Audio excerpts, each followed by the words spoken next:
क्या हाँ पूछ सर, रहे थे आप, क्या पूछ रहे थे? मतलब बोलो बोलो। एट्रीब्यूट समझा दिए आपने कि फिक्स साइन के क्या एट्रीब्यूट्स होते हैं, ड्यूअल साइन के क्या होते हैं, वगैरह वगैरह। लेकिन अब मेरा नेक्स्ट क्वेश्चन ये है कि हॉरोस्कोप में किसी के केंद्र भाव में ज्यादा ड्यूअल साइन है या वो ड्यूअल साइन से ज्यादा डोमिनेटेड है उसका हॉरोस्कोप, किसी का फिक्स साइन से ज्यादा डोमिनेटेड हॉरोस्कोप है, तो उसमें से कैसे हम डिफरेंशिएट करेंगे कि कौन सी कुंडली अच्छी है या किसका नेचर ज्यादा सटल है? देखो, पहली बात तो ये है कि फिक्स्ड, डुअल और जो मूवेबल साइन जो होता है, जी ये बहुत सारे साइंस के एट्रीब्यूट में से ये एक एट्रीब्यूट है। जी ये फाइनल नहीं है। जी। मान लो आपके घर में 10 लोग हैं, मैंने एक के बारे में आपको बता दिया, उस घर को कितने लोगों ने भर के रखा है? 10 लोगों ने भर के रखा है, राइट? तो मैंने आपको राइट। एक के बारे में बता दिया, तो घर के जब डिस्क्रिप्शन करने जाओगे, घर के अंदर कौन कौन है, तो वो बंदा भी आ जाएगा जिसके बारे में मैंने बताया, लेकिन और जो 9 लोग हैं उसके बारे में मैंने नहीं बताया, तो उन 9 लोगों का भी इफेक्ट हो रहेगा ना घर के अंदर, उनका बिल्कुल भी राइट। इन्फ्लुएंस रहेगा। अगर घर के अंदर से चिल्ला मिल्ली का आवाज आ रहा है, मतलब शोर शराबा का आवाज आ रहा है, तो सिर्फ वो एक बंदा नहीं शोर कर रहा है, सबका मिला के आवाज आ रहा है। किसी का थोड़ा कम, किसी का थोड़ा वॉइस ज्यादा, वॉल्यूम किसी का कम, किसी का वॉल्यूम थोड़ा ज्यादा, ये करके ही सबका मिला के आ रहा है, राइट? राइट। तो इसीलिए जान लो हमेशा, मैंने पिछली बार भी कहा था कि ये जो मैं कह रहा हूँ, ये अग्नि एक ये जो मूवेबल, फिक्स, डुअल, ये जो एट्रीब्यूट है, ये वन ऑफ द एट्रीब्यूट है एक साइन का। एक साइन को समझना है पहले। हम लोग डायरेक्टली चले जाते हैं, मार्स कहाँ है, सन कहाँ है, सैटर्न कहाँ है, सैटर्न 5th हाउस में होगा तो क्या होगा, और क्या होता है मेनली, होता है प्रॉब्लम कहाँ पर होता है स्टूडेंट्स को, ये जो हम लोग डायरेक्टली सैटर्न पे चले जाते हैं या राहु पे चले जाते हैं या किसी भी प्लेनेट पे चले जाते हैं, उसके रिजल्ट्स में वो उसको रट्टा मारने की कोशिश करता है, क्योंकि उसको पता ही नहीं होता है कि ये क्यों हो रहा है। ये जो सैटर्न 4th हाउस में रह के ये रिजल्ट दे रहा है, वो क्यों दे रहा है? या ऐसे ही नहीं दे रहा है, वो सैटर्न 4th हाउस में रह के 4th हाउस का रिजल्ट भी उसके साथ मिक्स हुआ है। 4th हाउस का जो रिजल्ट है, जो 4th हाउस के अंदर जो जो एलिमेंट्स है, वो प्लस उस साइन में, मान लो सैटर्न 4th हाउस में कैप्रिकॉर्न में जो रिजल्ट देगा, सैटर्न 4th हाउस में कैंसर में वो रिजल्ट नहीं देगा। वो तो सही है। क्योंकि कैप्रिकॉर्न अलग एलिमेंट से बना है, अलग एलिमेंट को रिप्रेजेंट करता है। कैप्रिकॉर्न अलग एट्रीब्यूट को रिप्रेजेंट करता है। जैसे कैप्रिकॉर्न, अब बोलो कैप्रिकॉर्न कौन सा, अग्नि, पृथ्वी, वायु, जल में से कौन सा है वो उसका एलिमेंट? कैप्रिकॉर्न तो पृथ्वी है। पृथ्वी, करेक्ट करेक्ट, पृथ्वी है, जी क्योंकि सजिटेरियस अग्नि है, जी तो कैप्रिकॉर्न पृथ्वी हो गया। तो वो हो गया पृथ्वी साइन, और कैंसर हो गया वाटरी साइन। जी दोनों का एलिमेंट अलग है। बिल्कुल। अगर आप मूवेबल, फिक्स, डुअल देखोगे तो कैप्रिकॉर्न क्या हो गया? कैप्रिकॉर्न हो गया फिक्स। और कैंसर? कैंसर हो गया आपका movable sign actually. Movable sign. और कैप्रिकॉर्न क्या हो गया? कैप्रिकॉर्न फिक्स हो गया। कैप्रिकॉर्न फिक्स्ड हो गया। काउंट करो। 1 2 3 4 5 6 7 4 और 10 का मतलब कैप्रिकॉर्न और कैंसर एक दूसरे के अपोजिट है। हाँ, तो एक कैंसर चर राशि, जो चर राशि है, जो मूवेबल साइंस है, वो एक दूसरे का ऑपोजिट में सब मूवेबल है। मान लो एरीज मूवेबल है, हाँ, तो लिब्रा भी मूवेबल है। तो अगर कैंसर अगर मूवेबल है, कैप्रिकॉर्न मूवेबल, आप काउंट करोगे देख पाओगे। अच्छा, कैंसर अगर मूवेबल है तो कैप्रिकॉर्न मूवेबल है, अगर पाइसेस ड्यूअल है तो वर्गो भी ड्यूअल है, जेमिनी भी ड्यूअल है तो सजिटेरियस भी ड्यूअल है। देखो, ना जानने में कोई प्रॉब्लम नहीं है, कोई इंसान जानता नहीं है इसलिए तो पूछता है, लेकिन गलत जानने में प्रॉब्लम है।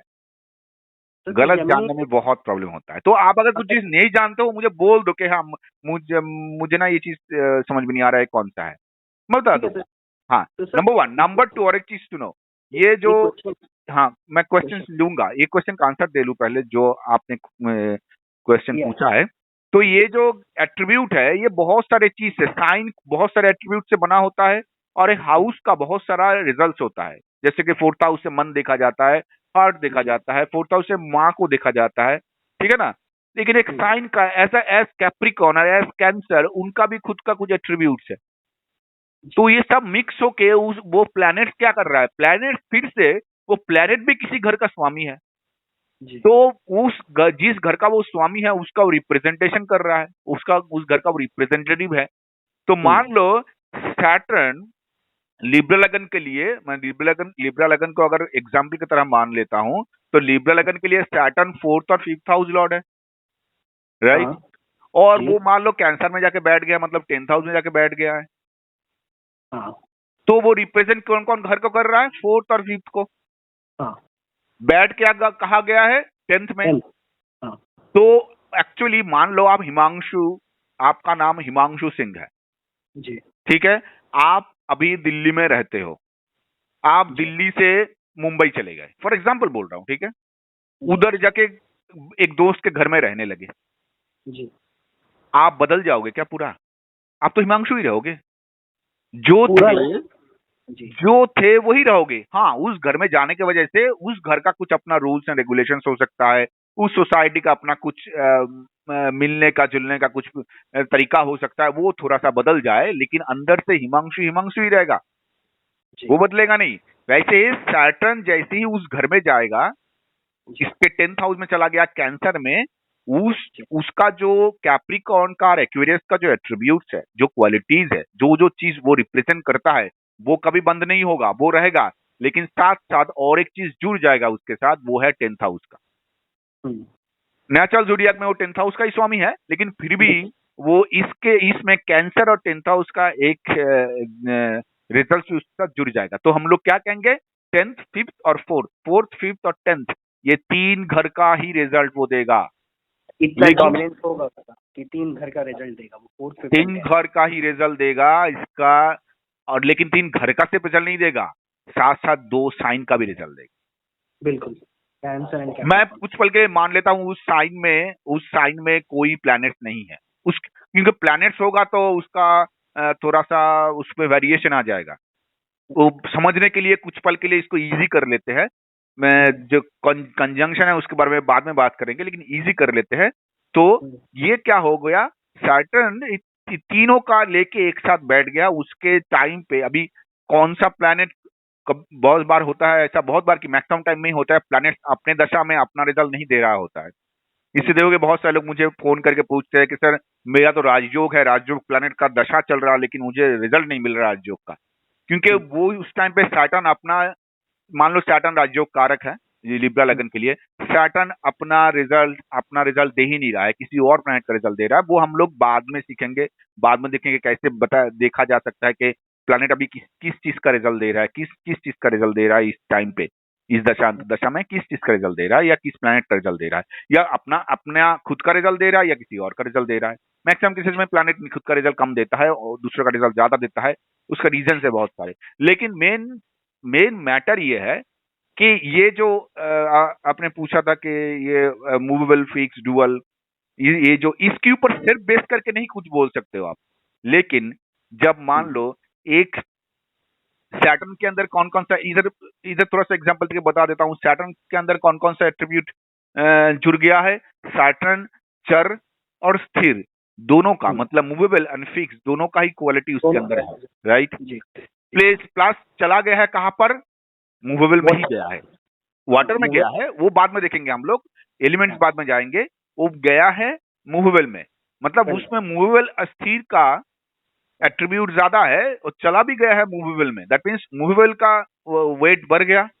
तो उधर जाके ये जो उसका जो रिजल्ट होगा उसके साथ मूवेबल का जो मैंने रिजल्ट्स बताया था, जिसमें मूवमेंट है, गति है, वो जो रिजल्ट्स मैंने बताया था वो भी इसके साथ मिक्स्ड हो जाएगा। इधर सैटर्न उतना भी स्लो नहीं देगा रिजल्ट, सैटर्न हमेशा मैक्सिमम केसेस में रिजल्ट स्लो देता है, ये तो सच है कि स्लोएस्ट मूविंग प्लैनेट है। लेकिन सैटर्न इस जगह पे उतना रिजल्ट स्लो नहीं देगा जितना वो दूसरी जगह पे दे सकता था, क्योंकि उसमें Because of- मूवी का क्वालिटी ज्यादा जुड़ गया। क्वालिटी डोमिनेट कर रहा है हम्म। Because of that.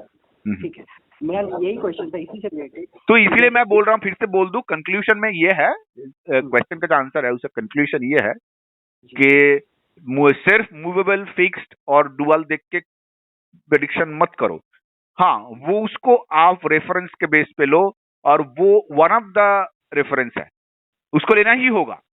वो आपके प्रेडिक्शन को फाइन ट्यून करेगा, लेकिन वही सिर्फ उसी के ऊपर बेस करके कोई भी प्रेडिक्शन मत दो। और भी सब सारे चीजें हैं जो एक एक करके डिस्कस करेंगे, जिसके ऊपर बेस करके हम लोग मतलब प्रेडिक्शन करेंगे, पूरा सबको एक साथ मिला के उसके बाद हम लोग प्रेडिक्शन करेंगे।